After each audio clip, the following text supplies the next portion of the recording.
Okay, think about this for a second. You give your dog or cat a medication, something you really trust is going to help them feel better. Right. But what if that exact treatment, the thing meant to heal, Mm-hmm. could actually be putting their kidneys at risk? Yeah, it's a pretty surprising thought, isn't it? It really is.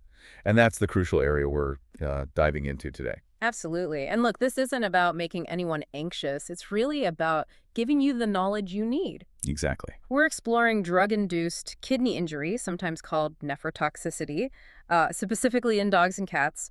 We're basing this on some really detailed info from a veterinary medical resource. So we can break it down for you. And if you're listening and you've got a furry family member at home, this is definitely information you'll want to hear. Mm-hmm. We want you to understand how certain drugs can potentially harm those vital organs, maybe what makes some pets more vulnerable than others, Right, the risk factors. and how your vet might spot this issue, and, crucially, what can actually be done about it. Our mission today is, well, to shine a light on this so you can be the best advocate for your pet. Precisely. We'll be looking at what this resource tells us about the ways these injuries can happen, the sort of ripple effects through the body, Oh, okay. and the key things that might put your dog or cat at higher risk.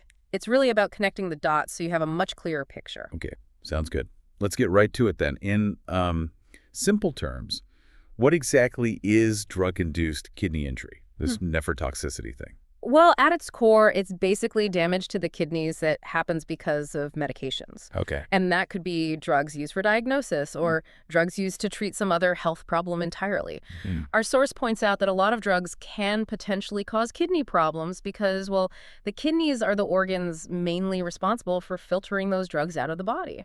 So it's almost like the organ doing the cleaning job ends up getting damaged in the process. That feels a bit It backward. kind of does, yeah. How does that actually work? What are the main ways these drugs can hurt the kidneys? So the resource lays out a few key mechanisms. One way is that drugs can mess with the blood flow to the kidneys. Okay. Imagine trying to clean something, but the water pressure is way down, All right, like a trickle. Exactly. Drugs can also directly damage the kidney's filtering units. Those are called the glomeruli, or harm the tubules. Think of tubules like tiny pipes that reabsorb useful stuff and help get rid of waste. Got it. Another possibility is inflammation within the kidney tissue itself. But interestingly, the source highlights that the most common type of damage seems to be to a specific part of those tubules called the proximal renal tubules. And if this damage gets bad enough, Yeah. the source mentions it can lead to something pretty serious. Yes, absolutely. If the kidney injury is severe, it can unfortunately progress to acute kidney failure, Wow. which is, a very critical and potentially life-threatening situation. Okay, so it's clearly not just about the kidneys themselves.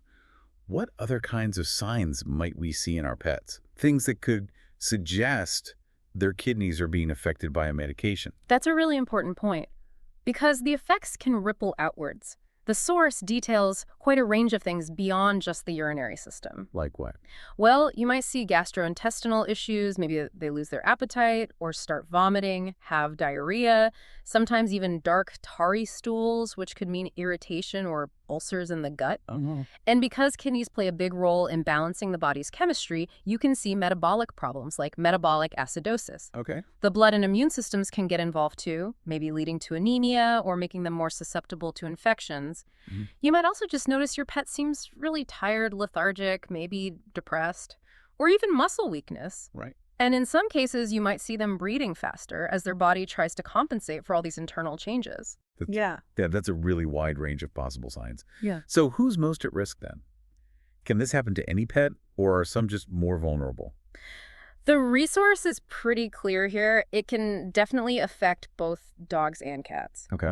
And while technically any age can be affected, older animals do tend to be more susceptible. Why is that usually? Well, potentially because their kidneys might already have some age-related changes, a little bit of wear and tear, you could say. Makes sense.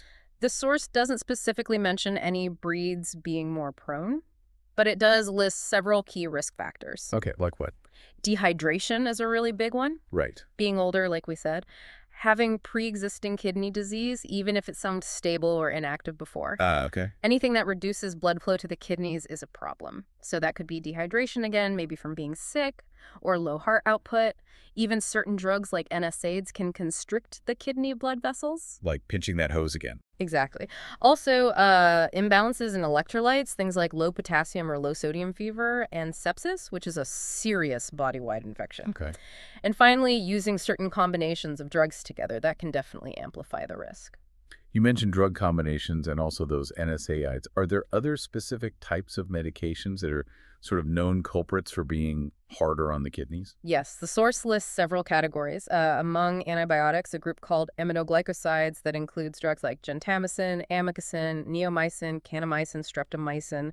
They're all potentially nephrotoxic. Huh. Gentamicin, historically, was maybe the most common culprit just because it was used quite frequently. Gotcha. Also, certain older types of tetracycline antibiotics, if they're outdated, can cause a specific kidney tubule problem called Fanconi-like syndrome. And high doses given intravenously have been linked to kidney injury in dogs. Mm. Sulfa drugs, another type of antibiotic, have been associated with kidney issues in dogs, but the source notes that a direct cause and effect link isn't definitively proven there. Okay.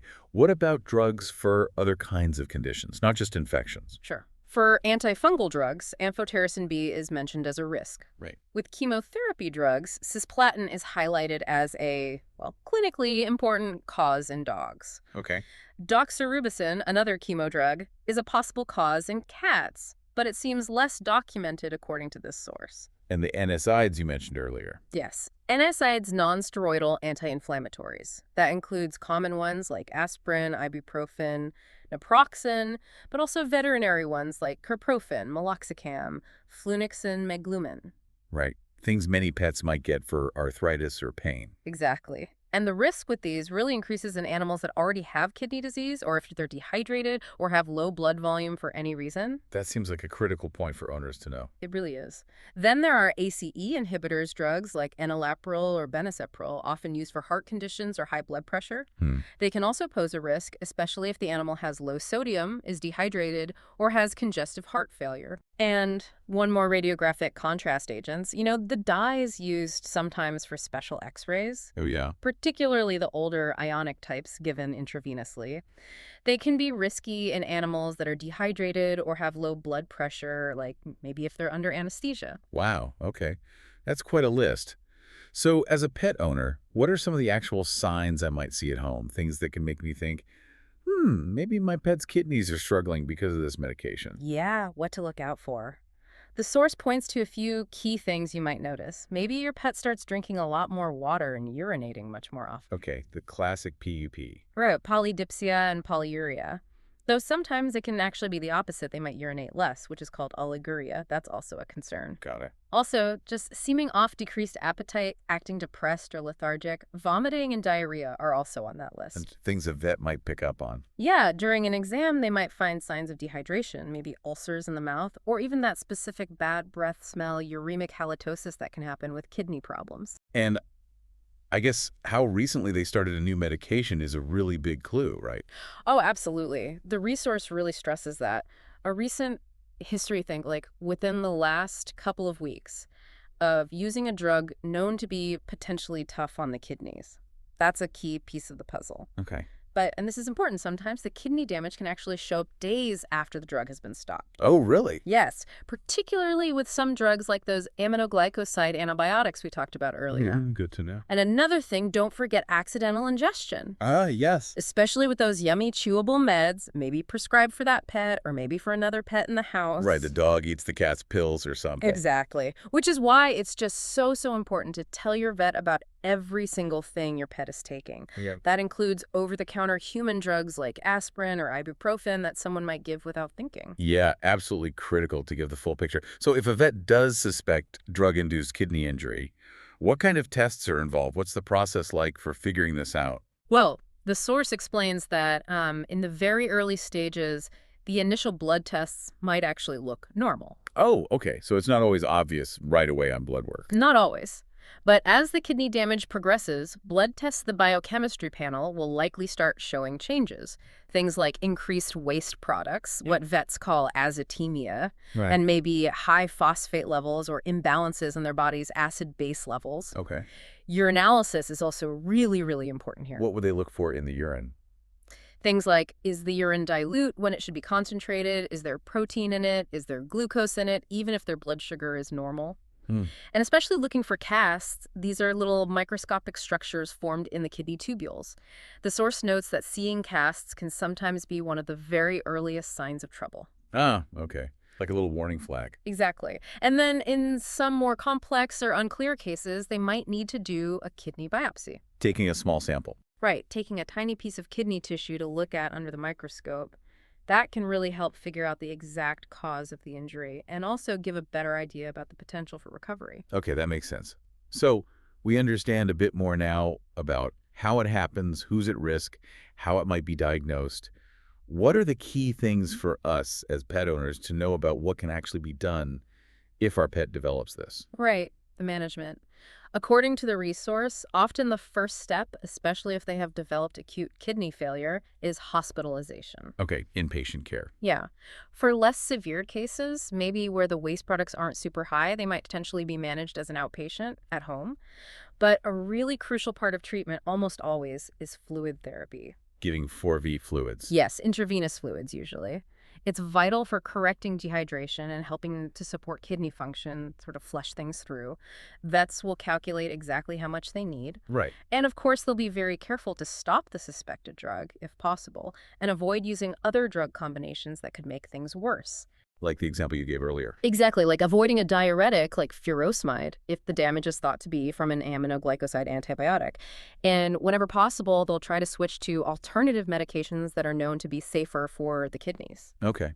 And what about things we can do at home? And maybe even thinking about prevention. Yeah, prevention is key if possible. So client education is huge. Just making sure your pet always has access to plenty of fresh, clean water. That's simple, but really important. Absolutely. And if you notice any signs of illness changes in appetite, vomiting, diarrhea, lethargy, getting them checked out by your vet promptly is crucial. Catching things early can potentially minimize kidney damage. Right. Don't wait and see. Exactly. For actual prevention, it's really about being aware of those risk factors we discussed and trying to avoid or manage them. Okay. Using potentially nephrotoxic drugs only when they're truly necessary. And if they are used, careful monitoring can make a big difference. Like checking blood levels or urine. Yeah, maybe checking drug levels in the blood for certain medications, like aminoglycosides, or doing frequent urine tests to watch for those early signs like casts. And again, avoiding those risky drug combinations is vital. Got it. So what are the potential outcomes if a pet does get drug-induced kidney injury? What happens next? Well, the immediate concern, as the source states, is the acute kidney injury itself. That needs immediate management. Right. But even if a pet recovers from that initial acute phase, there's still a possibility they could develop chronic kidney disease later on. Oh, even months or years later. Yes, sometimes months or even years after the initial insult. And another important point the source makes. Pets who don't immediately show signs of kidney problems in their blood work, like the azotemia we mentioned, they can still go on to develop acute kidney injury after exposure, especially with those aminoglycosides. So just because the blood tests look okay right after doesn't mean you're completely out of the woods yet. Exactly. Vigilance is still needed. Okay. So just to kind of wrap up the main points here, we've learned that some medications, even ones meant to help, can unfortunately pose a risk to our pet's kidneys in certain situations. Being aware of the risk factors like dehydration, age, other health issues, knowing which drugs might be more likely culprits, and recognizing those potential signs. That's all incredibly important. It really is. And getting veterinary help quickly seems absolutely key to improving the outcome. Without a doubt. Being informed really empowers you as a pet owner to be a better partner with your veterinarian. Yeah. You can ask better questions, have more informed discussions about any medications being prescribed, and understand the potential benefits versus the risks. Right. And I guess that leads us nicely into our final thought for you, the listener, to chew on. Given just how many different medications our pets might encounter over their lifetimes, from routine preventatives to treatments for various illnesses, what are the most important questions you should probably be asking your vet every single time a new medication is discussed or prescribed? Good question. What steps can you take proactively to feel confident you're doing everything possible to minimize that risk of drug-induced kidney injury for your furry friend? It's definitely something worth thinking about and talking over with your vet team next time you're in.